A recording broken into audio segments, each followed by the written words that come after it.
204 from Community Science Mission. So you can start when you are ready. Okay. Good morning, ladies and gentlemen. My name is Yong Ming, and my partner, Hui Manjit. We are both undergraduate students from USM. And right now, my heart is beating very fast. But I'm not sure whether am I nervous or I'm too excited to show you our project, the hand instructions controlled robot car using the Kinect. Alright? But before I begin my presentation, I have a small story to share with you. This is my first time here in Kuching, and I find this place to be wonderful, very beautiful place. But frankly, I'm quite disappointed that I did not see any cats.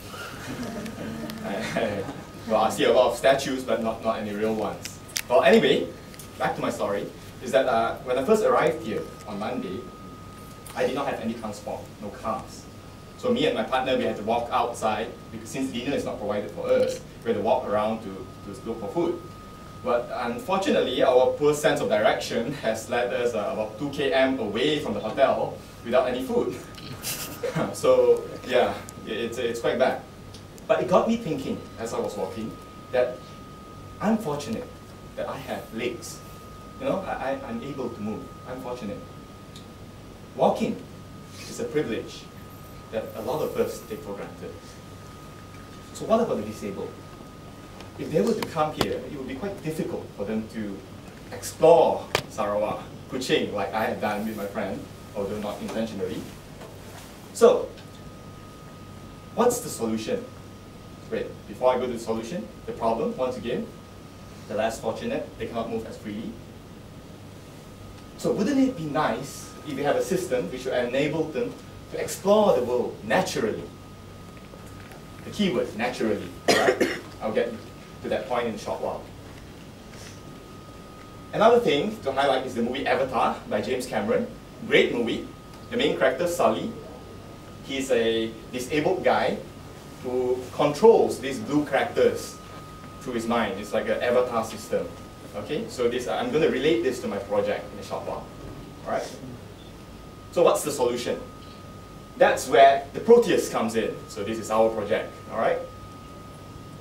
Through the Proteus, the disabled can explore the world.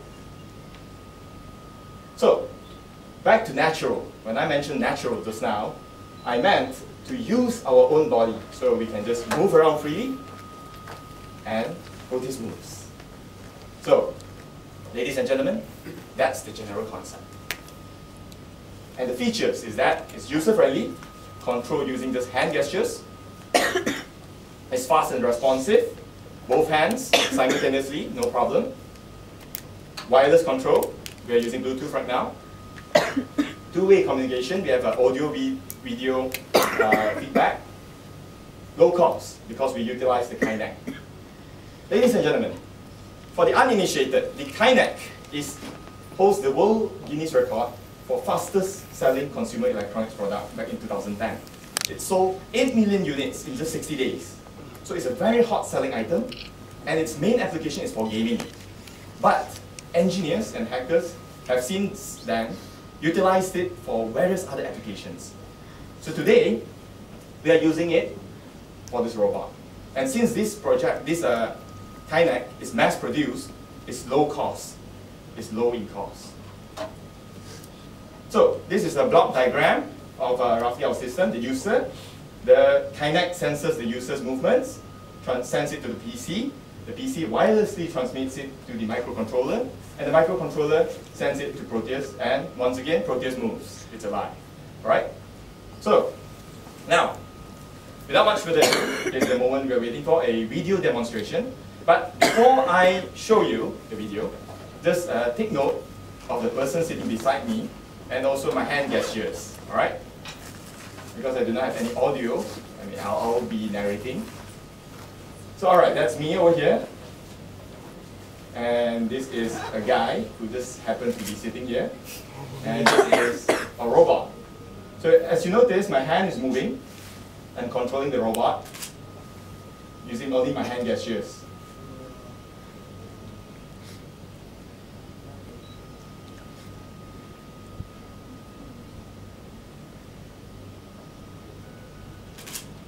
Camera's a bit shaky here, but don't worry, we'll have a better angle after this.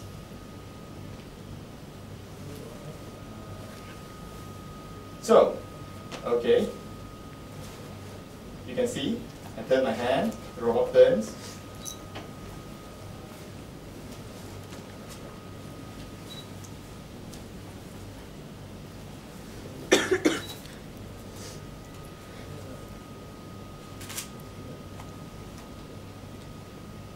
Okay, I raise my hand, my left hand, the headlight turns on.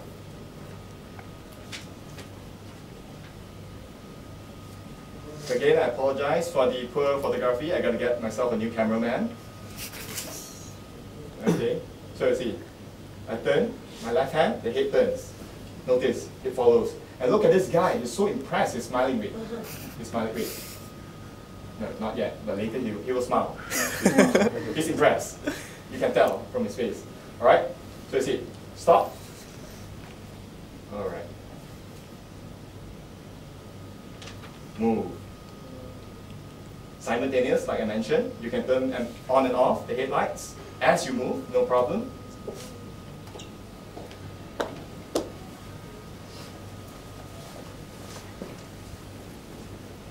See the backlights as well. You know, just for precaution purposes.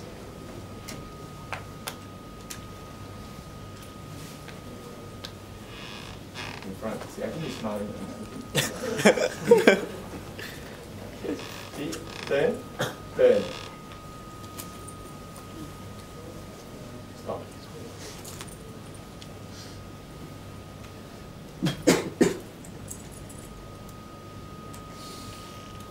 All right, okay.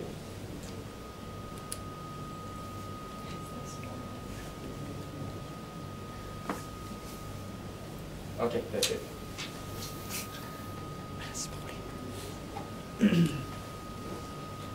See how responsive it is. I mean, as I move, there's no glitch, there's no delay. I can stop immediately, just in case. Okay, so this is the first video.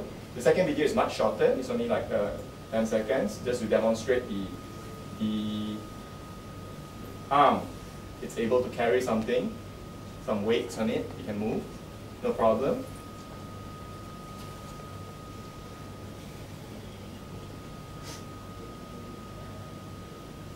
See, you can carry, no problem.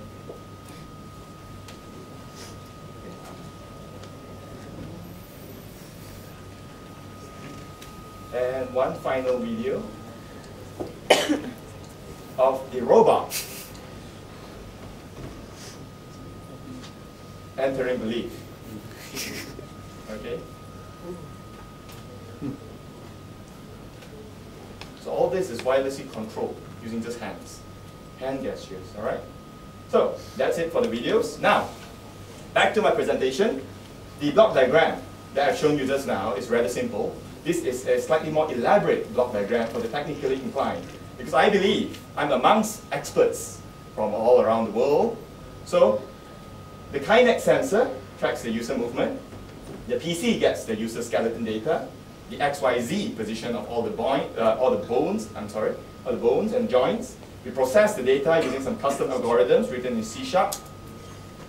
We send relevant commands to the microcontroller through Bluetooth, and the microcontroller will process the commands and perform the specific tasks and control Proteus. All right? So here's some of the mechanical and electronic structures of Proteus.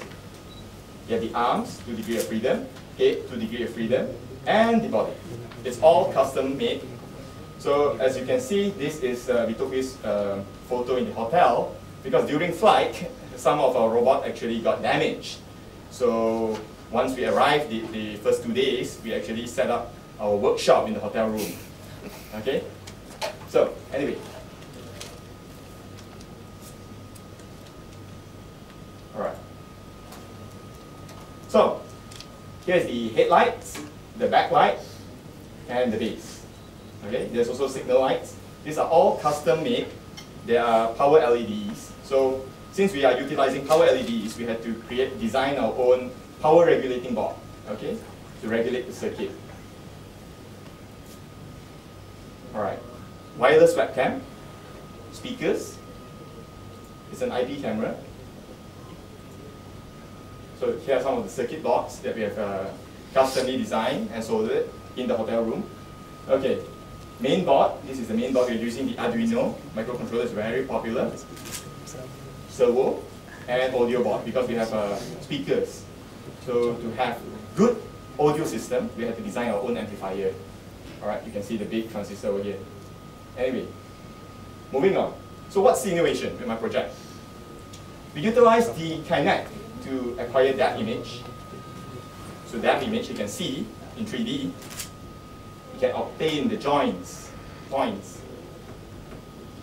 And then we design our custom GUI to interpret and process the data. Because just because you have a Kinect doesn't mean you can utilize it. You know, I mean, anyone can buy a brush, but not everyone can become an artist, you know. So, anyway, we design our own custom GUI to process the data. We obtain the coordinates to determine what kind of gestures, the angle as well, and then it will perform the task. It will send the signals. So this is a picture of the process coordinates of the joints. You can see the points. So how do we recognize the gestures? We divided the 3D space in different regions, various regions. So timing will affect we took timing into consideration as well. It means various timing, the speed you move your hand in front, will affect whether, will be taken into consideration whether it's a gesture or not. Okay, because sometimes your hand might jitter, you know.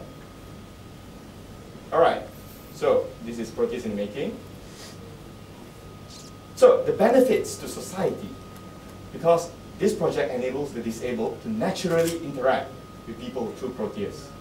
When I say naturally, I mean using their own body rather than as opposed to keypads and keyboards. Because once you have keypads and keyboards, you have too many buttons, too complex, you know, it's like playing a video game. But when you're using your hand, you're using your own body. It's natural. It's natural. So that's our key point. All right? So other benefits is we enable the disabled to be more productive because some of them, they might not be able to go to work, but through Proteus, they're still able to contribute to society. I mean, to work in certain jobs. Make life easier for the disabled because it can be operated on the bed. And also, as a bonus, it can be used as a remote teaching device. And more interactive learning experience, you know? Because the teacher, she can just move the hands, and then Proteus can follow and teach the students. It will be more interactive as opposed to a static robot, okay? So, future improvements, exploratory, all right? We could include force feedbacks to the user for an even more interactive experience. Perhaps we have the user, we have Proteus, and then we can send a signal and some motors and actuators can actually interact back with the user. So these are some of the potential of the system, all right? So the conclusion is that we believe this project will help the disabled and the non-disabled as well, because even the disabled can use it, the non-disabled, no problem as well. So choose, yes I can, with Proteus. And as a closing remark, I would like to quote Uncle Ben from Spider-Man, with great powers comes great responsibilities, because I believe we as engineers, we are responsible. I mean, we have the knowledge, we have the technology, so we should implement it, we should try to use it to help and benefit mankind.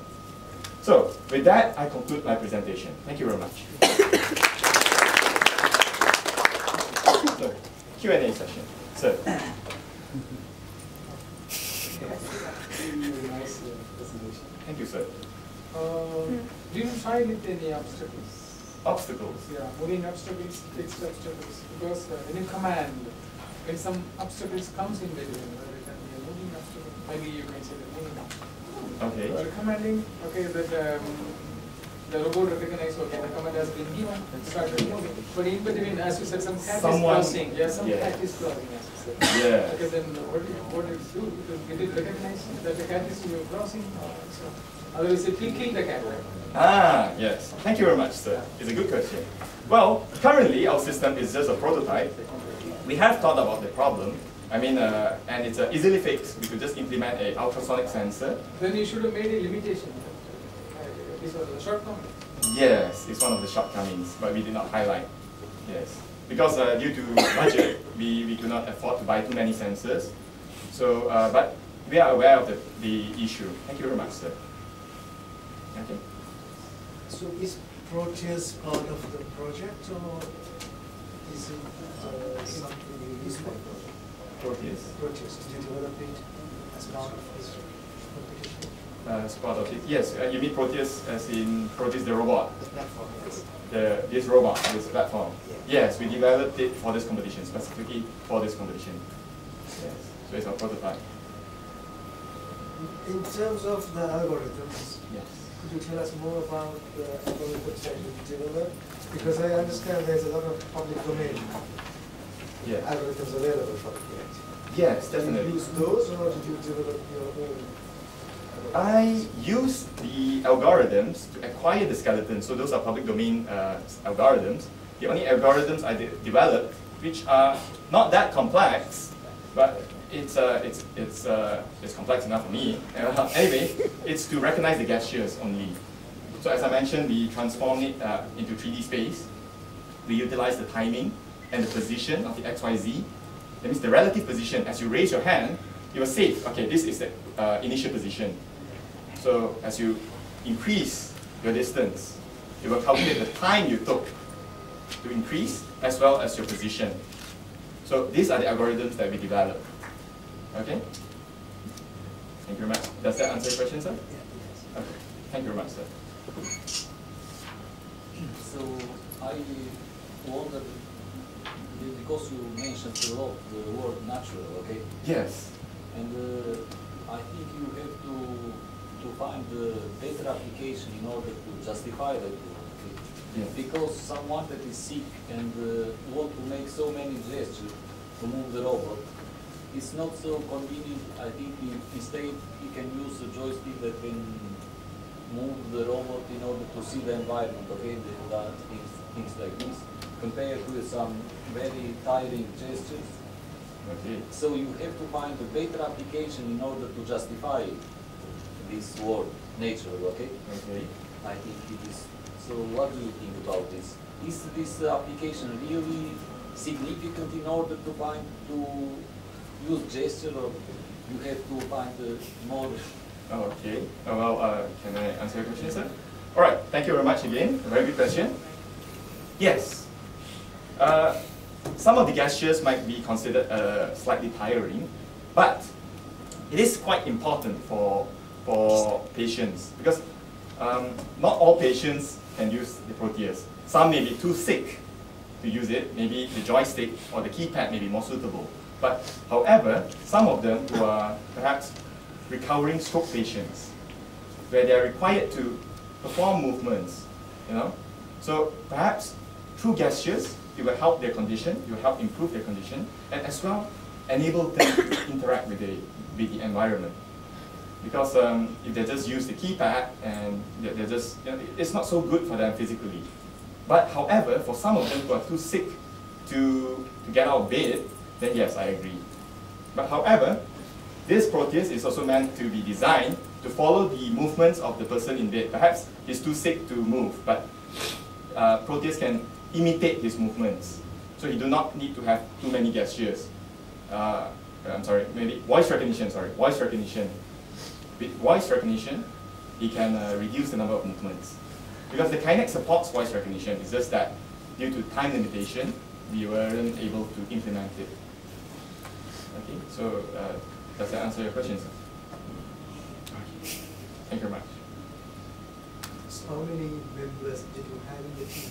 2, me and my friend, just 2 of us. I'm going to be a final year student soon, and he's going to be a 3rd year student soon, my junior. Yes. So I'm responsible for him. I got him involved with all this. Addictive electronics. Well, so any other questions?